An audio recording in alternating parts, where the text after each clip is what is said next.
Autrefois, la nature regorgeait de créatures merveilleuses.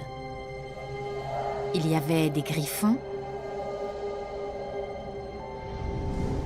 des dragons,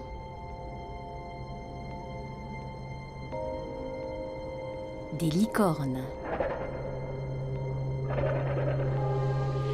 des êtres mi-hommes, mi-bêtes. Mais les créatures les plus étranges de toutes étaient les plantes mangeuses d'hommes. Au XIXe siècle, on aurait découvert un arbre mangeur d'hommes dans la jungle malgache, ainsi qu'un autre en Amérique centrale et du Sud, dénommé Yateveo, en espagnol « je te vois ».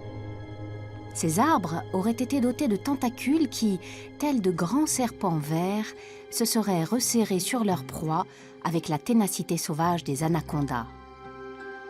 Ces arbres mangeurs d'hommes se sont révélés être de pures inventions occidentales.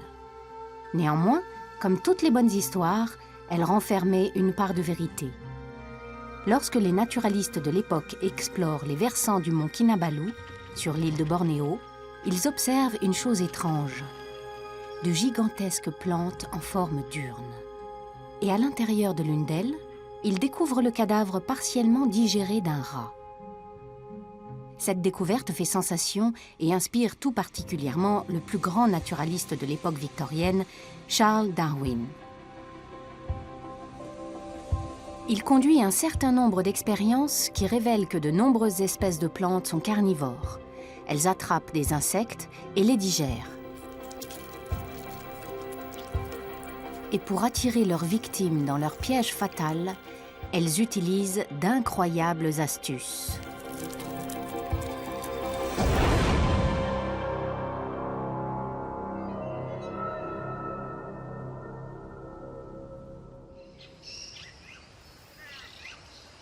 Afin de capturer et de tuer des proies animales, les plantes carnivores ont développé 3 techniques.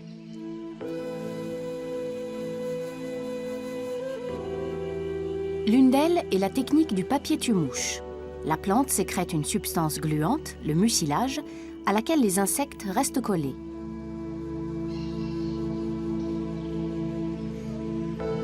D'autres enroulent leurs feuilles en forme d'urne. Le liquide retenu à l'intérieur attire les insectes qui s'y noient et sont digérés par la plante. Certaines de ces plantes ont développé des formes et des motifs d'une grande complexité.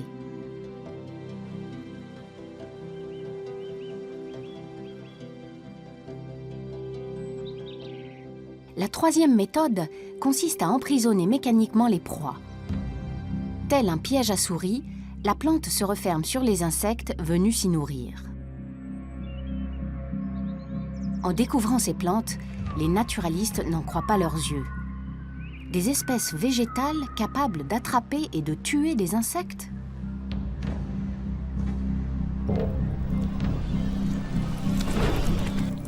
Un spécimen est envoyé au plus célèbre botaniste de l'époque, le Suédois Carl von Linné. Mais celui-ci décrète que l'idée qu'il existe des plantes carnivores est une abomination qui contredit l'ordre établi par Dieu, un véritable blasphème.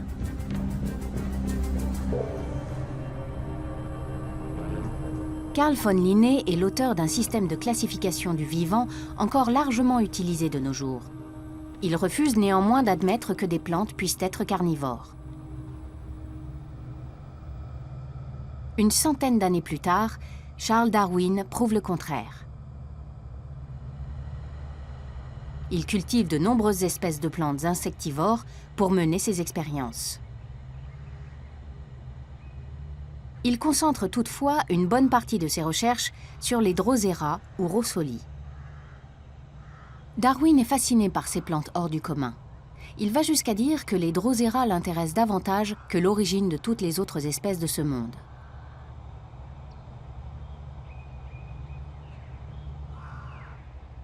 Le Drosera appartient à ce type de plante auquel les insectes restent collés comme sur du papier tue-mouche. Drosera vient du grec droseros, qui signifie couvert de rosée, et rossolis, du latin ros solis, la rosée du soleil. Ces deux appellations font référence aux gouttelettes sécrétées par les poils mobiles dont sont recouvertes les feuilles de la plante. Attirés par ces gouttelettes, les insectes se retrouvent englués. On a longtemps cru que c'était un hasard, mais Darwin démontre que l'intention de tuer est bien là. Ces découvertes le fascinent et l'inquiètent. Il dépose différentes substances sur les feuilles. Du lait, de la viande, du papier, des cailloux et même une goutte d'urine. Puis il observe la réaction.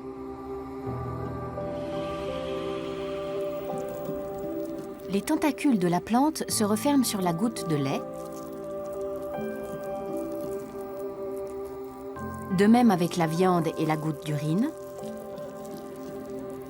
Mais la pierre et le papier ne provoquent aucune réaction chez la plante. Darwin constate que le Drosera réagit à toutes les substances qui contiennent de l'azote. Il découvre également qu'il peut absorber les substances nutritives par les feuilles. Cette plante est effectivement carnivore, ni plus ni moins qu'un animal. Mais pourquoi certains végétaux sont-ils devenus carnivores? La plupart vivent dans des habitats comme celui-ci, des zones marécageuses où le sol est pauvre en substances nutritives et contient peu d'azote. Les meilleures sources d'azote crapahutent ici sur 6 pattes. Il suffit donc à la plante d'attraper des insectes pour se nourrir plus que suffisamment.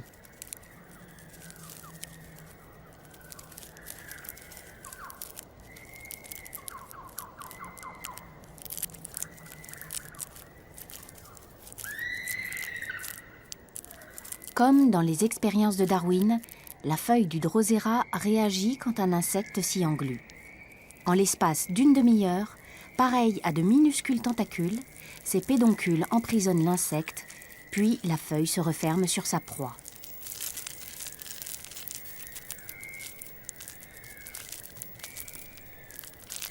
L'animal est ainsi pressé contre les glandes qui sécrètent des enzymes digestives permettant à la plante de digérer l'insecte. En observant ce phénomène, Darwin écrit « Parfois, je me dis que le Drosera est un animal camouflé ».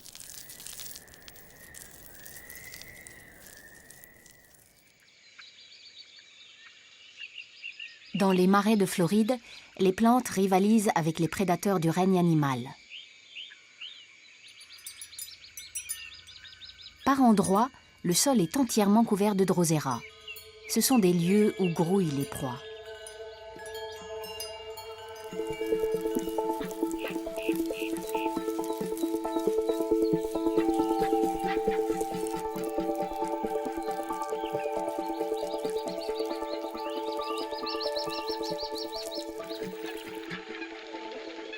Néanmoins, les Drosera ont de la concurrence.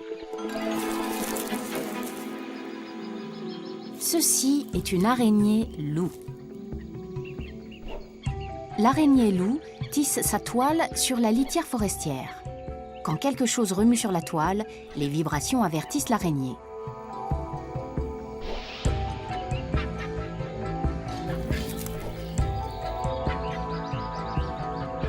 Rapide comme l'éclair, elle sort de sa cachette, se saisit de sa proie et retourne aussitôt dans son trou.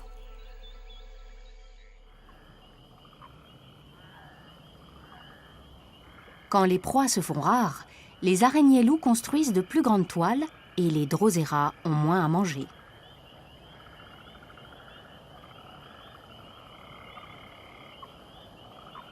Mais les plantes ont également un autre problème.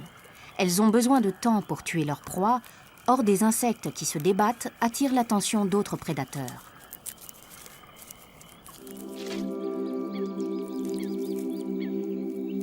Le piège à mucilage fonctionne tellement bien que d'autres espèces végétales l'ont adopté. Ces plantes sont des Rhoridula gorgonia. On ne les trouve qu'en de rares endroits d'Afrique du Sud. Comme celles du Drosera, leurs feuilles sont couvertes de poils terminés par une glande qui produit une sorte de glu, mais cette fois, il s'agit de sécrétions résineuses. Ces gouttelettes de résine, nettement plus collantes, permettent à la plante de capturer des insectes bien plus gros et plus forts. Mais les feuilles du Rhoridula ne sont pas équipées de glandes digestives. Alors, que faire de ces proies? La plante a besoin d'aide, notamment de celle d'une punaise appelée Pameridea rhoridulae qui vit en symbiose avec elle. Son corps est recouvert d'une substance antiadhésive qui lui permet de se déplacer sur la plante sans s'y engluer.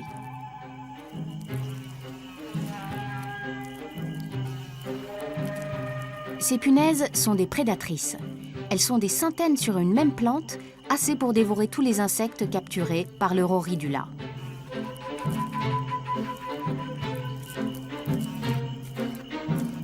Les punaises sont prudentes, leur proie étant souvent bien plus forte qu'elles.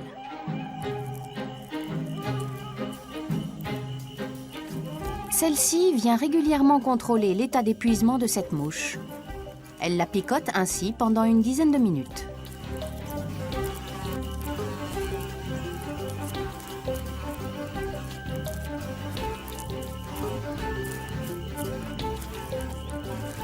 De plus jeunes punaises approchent maintenant dans l'espoir de participer au festin.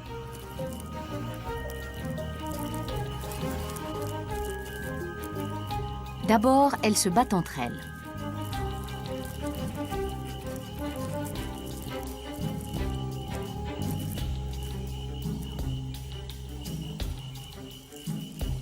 Entre-temps, la mouche est presque morte. Les punaises peuvent commencer à festoyer. Ces petits insectes sont pourvus d'un aiguillon long et fin comme l'aiguille d'une seringue avec lequel elles piquent la mouche agonisante et aspirent ses fluides corporels. D'autres punaises fraîchement arrivées se joignent à cette joyeuse tablée.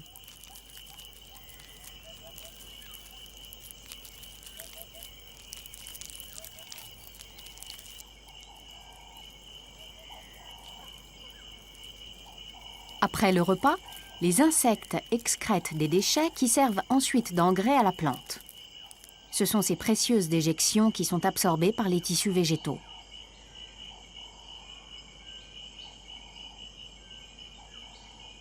Rhoridula et Pameridea rhoridulae, la plante et la punaise, ne pourraient pas exister l'une sans l'autre.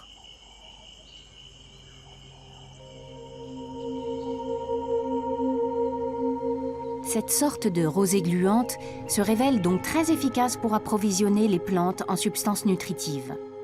Mais une espèce a développé une méthode plus sophistiquée encore. Cette espèce est endémique des forêts de pins humides de Caroline du Nord, aux États-Unis. Il s'agit de la Dionée attrape-mouche ou gobe-mouche de Vénus.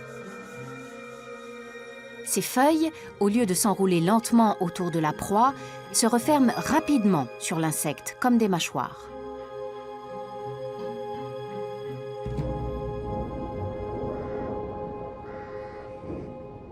Darwin se fait envoyer des spécimens et les cultive dans sa serre afin de les étudier de près.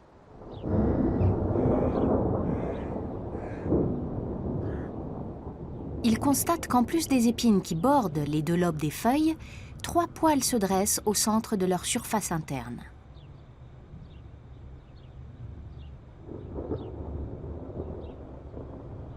Il suppose que ces poils provoquent la fermeture des mâchoires. Or, lorsqu'il touche l'un des poils, le piège ne se referme pas systématiquement. Ce n'est que lorsqu'il touche un deuxième poil ou le même poil une seconde fois que la plante réagit.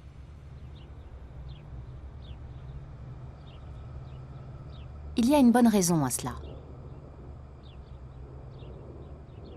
Refermer le piège demande beaucoup d'énergie à la plante. Dans son habitat naturel, il pleut souvent et beaucoup. La Dionée doit donc éviter de se refermer à chaque goutte d'eau qu'elle reçoit.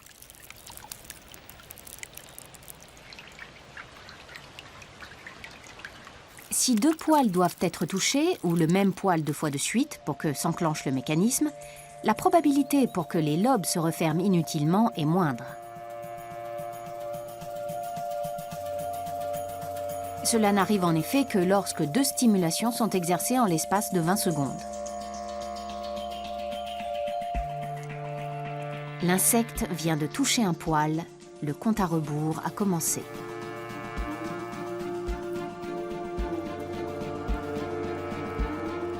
Un deuxième contact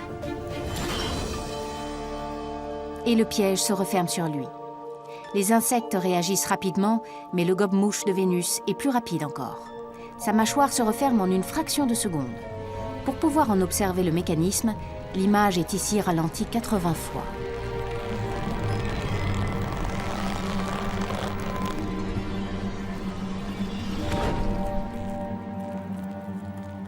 Les cils situés en périphérie des lobes s'entrecroisent et l'animal se retrouve emprisonné. Mais pourquoi ces espaces libres entre les épines? Là encore, il y a une explication. Des insectes de petite taille peuvent tout à fait déclencher le mécanisme. Or, ceux-ci ne sauraient satisfaire l'appétit des dionnées. Elles leur permettent donc de s'échapper en passant entre les épines. Au cours des jours suivants, les poils sensitifs n'étant pas stimulés, le piège se rouvre.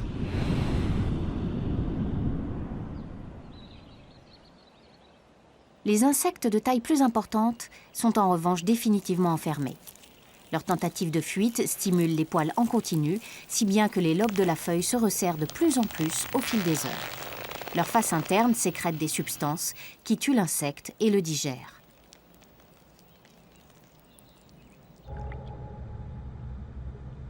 Darwin prouve donc que le Drosera et la dionée sont de véritables carnivores. Mais nous avons dit que les plantes employaient 3 techniques pour piéger les insectes. Voici donc la 3e, le piège à urne. Darwin n'est pas sûr que l'on puisse ranger ce type de végétal dans la catégorie des plantes carnivores.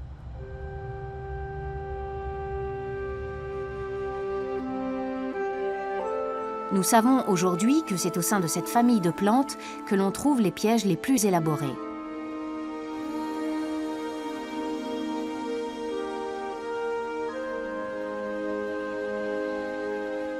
Au fil de l'évolution, un certain nombre d'espèces se sont développées en différents endroits de la planète, indépendamment les unes des autres. En Amérique, en Australie et en Asie du Sud-Est.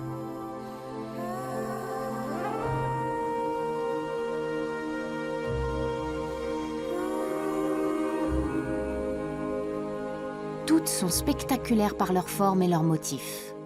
Mais c'est là une beauté fatale.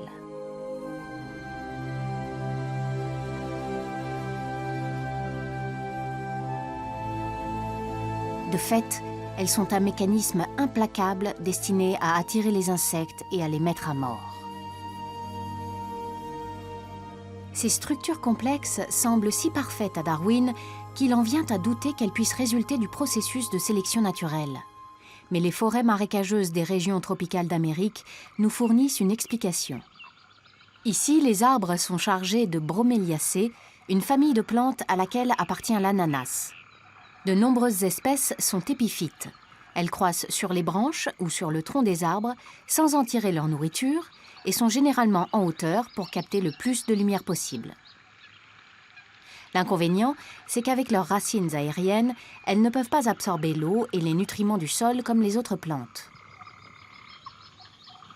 C'est pourquoi leurs feuilles forment un puits au centre de la plante, qui se remplit d'eau de pluie.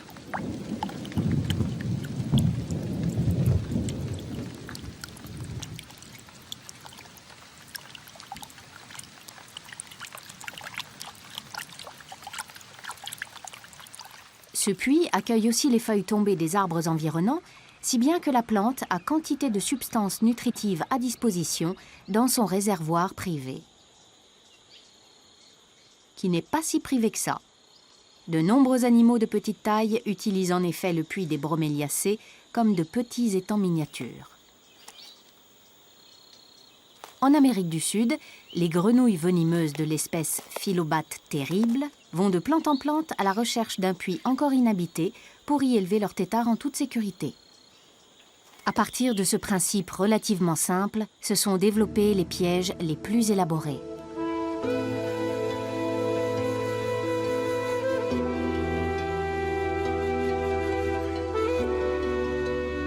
certains des plus élégants se cachent dans les forêts de pins marécageuses du sud-est des États-Unis. Ce sont les pièges à urnes des Sarraceniaceae.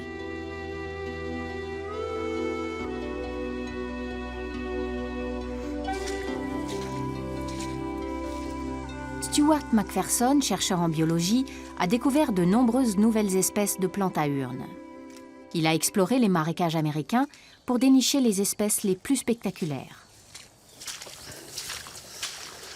Celles-ci appartiennent à la famille des Sarracenies nord-américaines.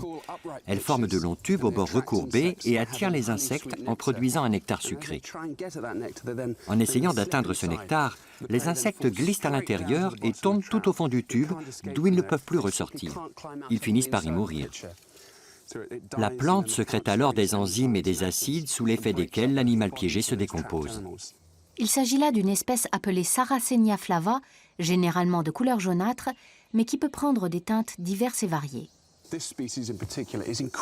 Cette espèce comporte d'innombrables variantes.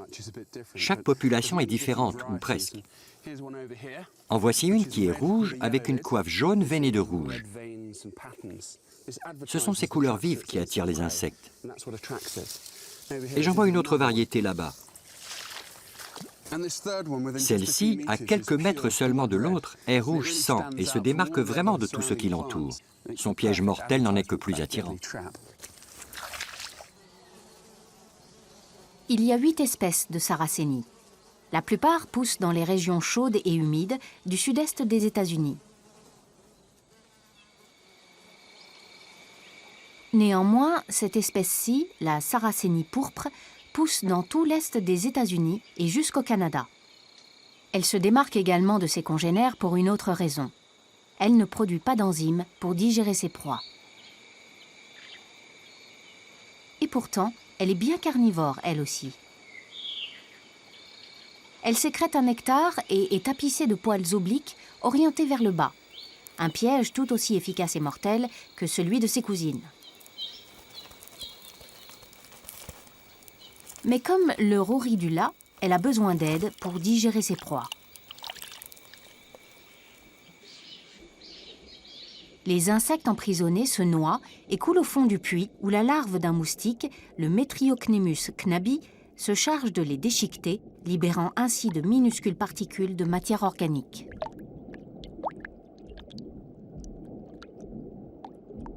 D'autres larves de moustiques, celles du Wiumia, flottent au-dessus des larves de Metriocnemus.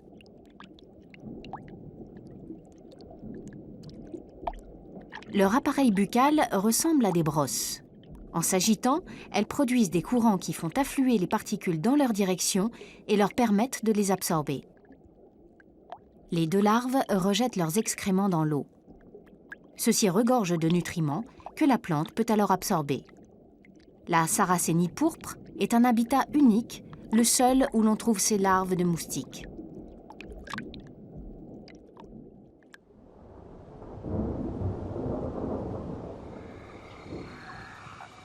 D'autres espèces de Sarracenie peuplent le Nouveau Monde. On en trouve une palette particulièrement variée en Amérique du Sud. Mais pour les trouver, il faut grimper en haut des montagnes qui s'élèvent à des milliers de mètres d'altitude au-dessus des forêts tropicales du Venezuela, du Brésil et de Guyane. Ces montagnes à plateau, isolées les unes des autres, sont appelées Tepuy par les Pémons, ce qui dans leur langue signifierait « maison des dieux ». Leur sommet plat, en surplomb de la jungle tropicale, abrite une nature quasiment vierge. C'est le seul endroit au monde où pousse l'Heliamphora.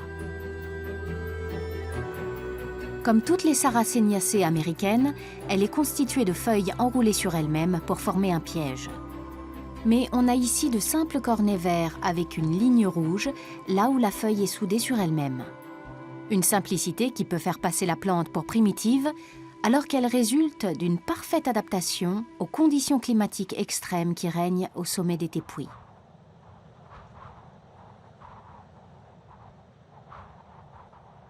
Les parois abruptes de la montagne entraînent vers le haut l'humidité de la forêt tropicale située en contrebas et provoquent des pluies diluviennes.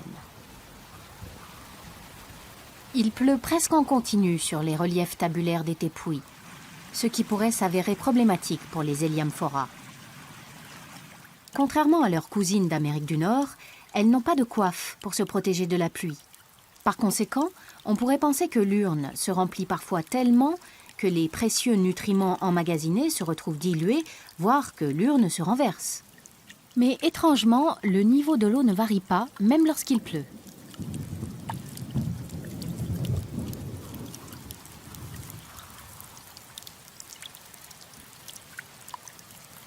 En effet, la feuille n'est pas parfaitement soudée sur elle-même.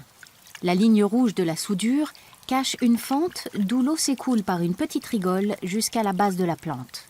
C'est ainsi que le juste niveau d'eau peut être maintenu.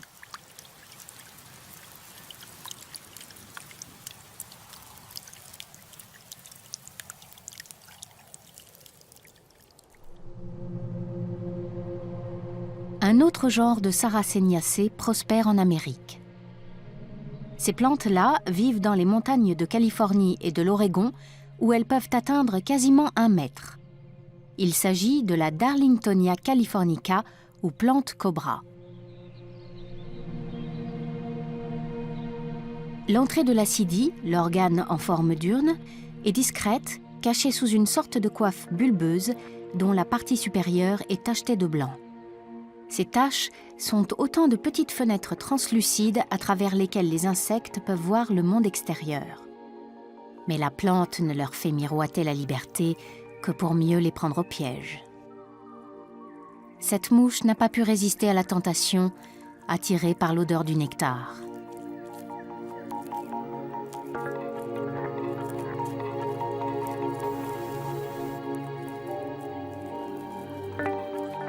Une fois à l'intérieur, son instinct entraînera sa perte.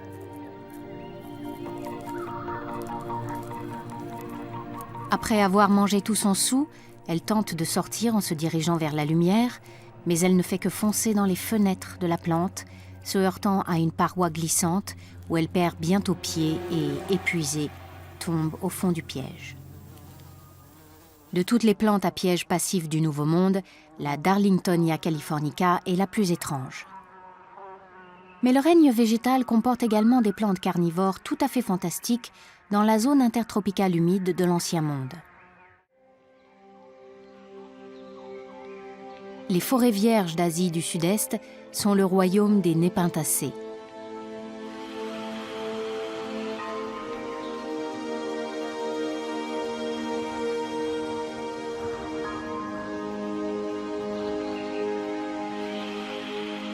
Ce sont pour la plupart des plantes grimpantes, dont les tiges, qui peuvent atteindre plusieurs dizaines de mètres, se faufilent à travers les branchages. Leurs magnifiques acidies se forment aux extrémités vrillées des lianes.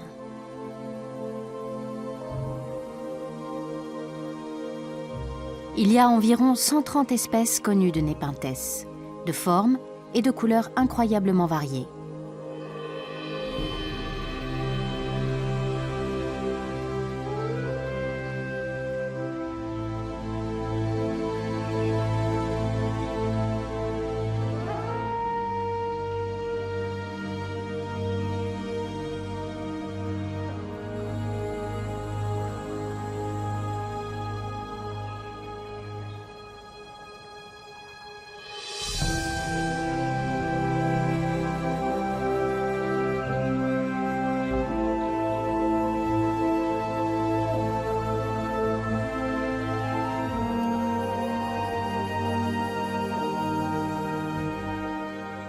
Les plus extraordinaires poussent ici, sur les flancs du mont Kinabalu, sur l'île de Bornéo.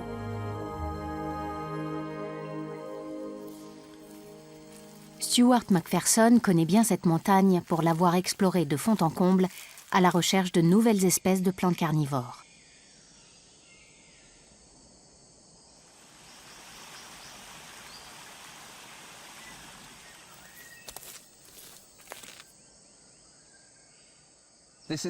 Nous avons là un Nepenthes raja. Celui-ci est encore jeune. De toutes les plantes à piège passif, c'est l'espèce qui possède la plus grande urne. Les pièges peuvent atteindre 2 fois cette taille. Nous n'en avons repéré à ce jour que dans 4 zones très réduites où l'on en recense entre 300 et 500 spécimens. Leur population totale est donc d'environ 2000 plantes en tout et pour tout sur la planète. Comme leurs parentes nord-américaines, elles ont développé une structure très élaborée destinée à piéger et à digérer les insectes. Mais ces dernières années, les botanistes se sont rendus compte que les Nepenthes n'étaient pas uniquement des prédateurs.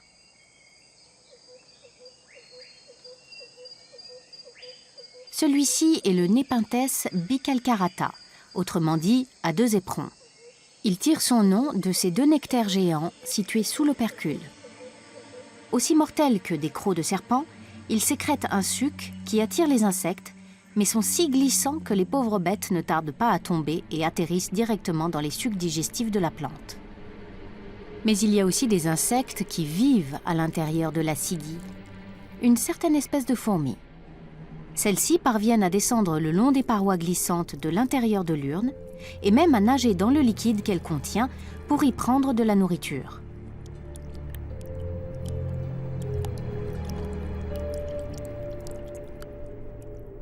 Mais elles ne font pas que se servir gratuitement dans le ventre de la plante. Elles aussi ont quelque chose à lui offrir. Les fourmis nettoient leur hôte en retirant les débris et la moisissure accumulée sur le péristome, qui demeure ainsi lisse et glissant. De ce fait, elles aident la plante à attraper la nourriture dont elles profiteront elles-mêmes plus tard.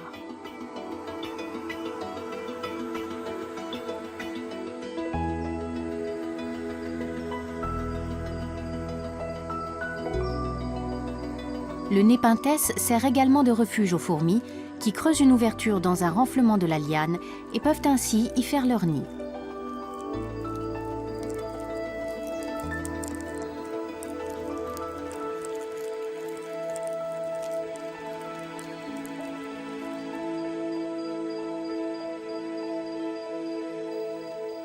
Seule cette espèce bien particulière de fourmi vit en bonne intelligence avec le Nepenthes bicalcarata, auquel tous les autres insectes servent de repas. D'autres plantes carnivores ont développé des relations symbiotiques. C'est le cas du Nepenthes albomarginata, qui doit son nom à la marge blanche formée par la collerette de trichome blanc située juste en dessous du péristome. Chien Li est botaniste et connaît la flore extrêmement variée de ces forêts comme sa poche. Il a découvert un certain nombre d'espèces de plantes carnivores et sait comment celles-ci capturent ses proies.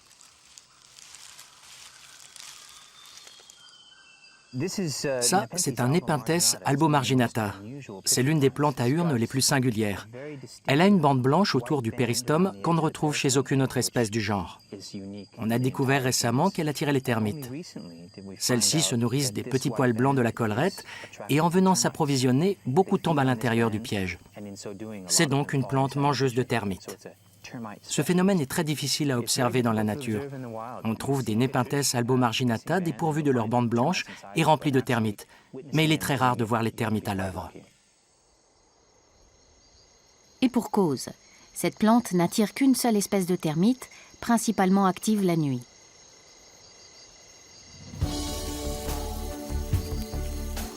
Dans l'obscurité, elles sortent par millions de leurs termitières et forment des colonnes interminables à travers la forêt. Quand une éclaireuse localise un Nepenthes albomarginata, elle recrute d'autres ouvrières et se hisse avec elle jusqu'en haut de l'acidie.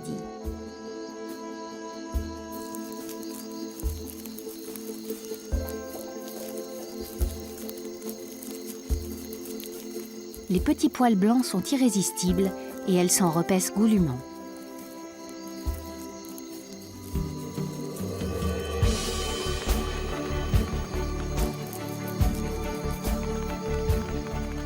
Bientôt, elles sont rejointes par d'autres, puis d'autres encore, et cette affluence est fatale à nombre d'entre elles qui, dans la bousculade, se retrouvent sur les rebords glissants de l'urne, et ce qui doit arriver se produit.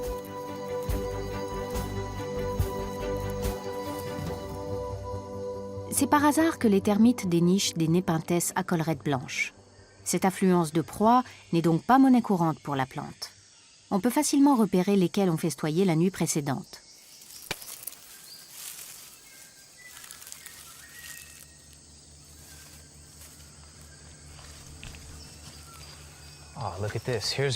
Regardez, en voici une qui n'a plus sa collerette. On peut être sûr qu'elle est pleine de termites. Jetons un œil. Vous voyez, il y a des centaines de termites noyées à l'intérieur de la feuille. Elles ont déjà été partiellement digérées. C'est un sacré festin.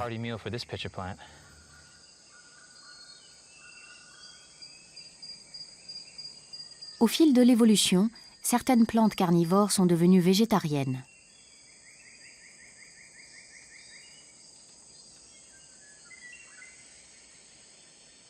Le Nepenthes ampullaria a la forme d'une cruche. Avec son opercule minuscule recourbé vers l'arrière, l'urne est exposée à tout ce qui tombe de la canopée.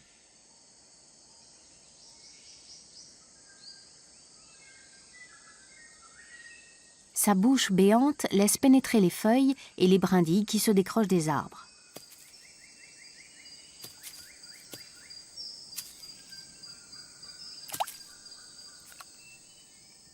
À l'intérieur de la cruche, divers petits arthropodes se chargent de manger les feuilles et excrètent des nutriments dont la plante se nourrit.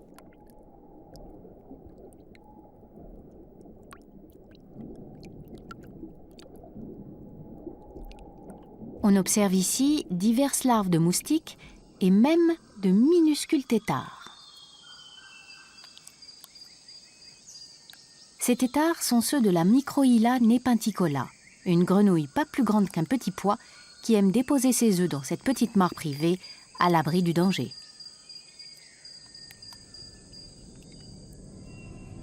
Mais l'urne du Nepenthes ampullaria n'est pas totalement dépourvue de danger.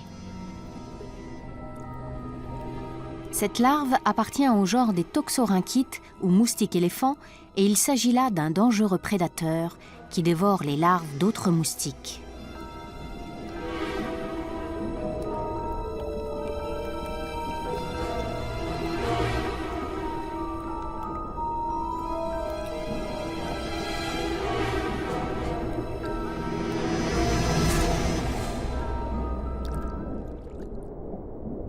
Il ne lui faut pas plus de quelques minutes pour manger une larve tout entière.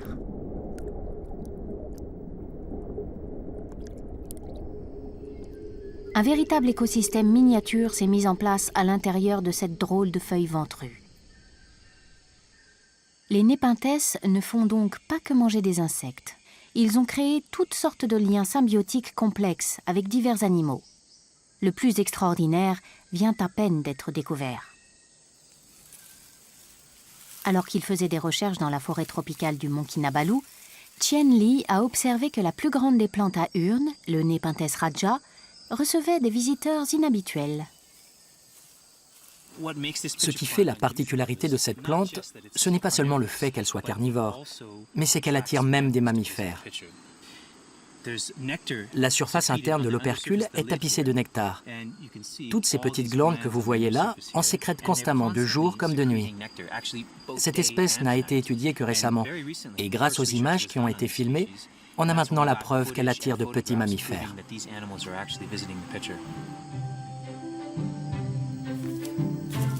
L'animal observé par Chien Li est un petit Tupaya montana. Il prend appui sur le rebord de l'urne pour lécher le nectar qui recouvre l'intérieur du couvercle. Ces petits mammifères savent où se trouvent tous les Nepenthes de ce type sur leur territoire et leur rendent visite à tous, les uns après les autres. Mais quels bénéfices en tirent les plantes? En venant s'y nourrir, les Tupayas urinent et défèquent dans l'acidie et complètent ainsi l'apport en nutriments de la plante.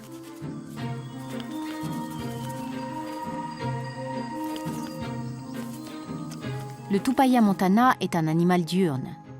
Mais le Nepenthes raja est également approvisionné en engrais la nuit, car il continue à produire du nectar après le coucher du soleil.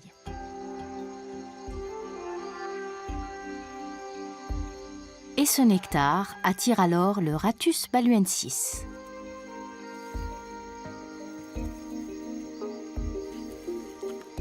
Comme le Tupaya montana, ce rat monte sur les rebords de l'acidie pour lécher les sécrétions produites par l'opercule et laisse tomber ses excréments dans l'urne. Cette urne est énorme et le rat petit.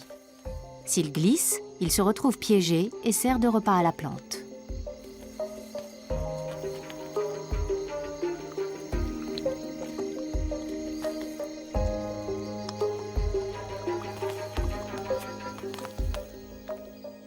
Toutefois, selon Stuart McPherson, il s'agit là d'un simple accident. En fait, ce n'est pas ce qu'on pourrait croire. La plante n'est pas conçue pour capturer des vertébrés, mais pour piéger et tuer les insectes. Ce n'est que dans certaines circonstances tout à fait fortuites que l'appât destiné aux insectes attire et tue les rongeurs ou autres petits mammifères.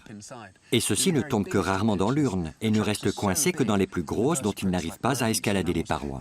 Alors, ils se noient et sont finalement digérés par la plante. On retrouve parfois des squelettes à l'intérieur des urnes. Découvrir un rat mort à l'intérieur d'un épinthes est relativement rare. Lorsque c'est arrivé pour la première fois sur les flancs du mont Kinabalu, la nouvelle a fait sensation. Un heureux hasard qui a largement contribué à élargir nos connaissances en matière de plantes carnivores, car il a incité Darwin à étudier d'encore un peu plus près ces plantes et leur drôle de vie. Récemment, Stuart McPherson a pris cette photo d'un rat prisonnier d'une urne géante. Comme le dessin d'autrefois, ce cliché a fait sensation.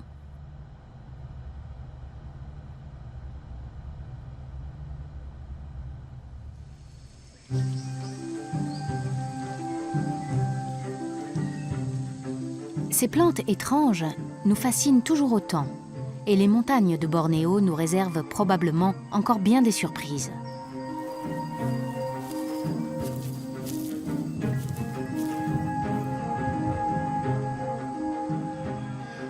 J'ai exploré environ 200 montagnes à la recherche de nouvelles espèces et j'en ai découvert une douzaine au cours des dernières années.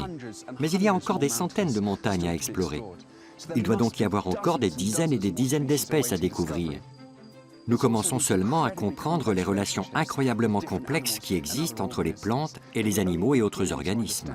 Il faut donc s'attendre à faire encore de fabuleuses découvertes. Les récits fantastiques du 19e siècle sur les plantes mangeuses d'hommes ont fait frémir les gens de l'époque. Mais les découvertes de ces dernières années ont montré que dans le monde des plantes carnivores, la réalité dépasse la fiction.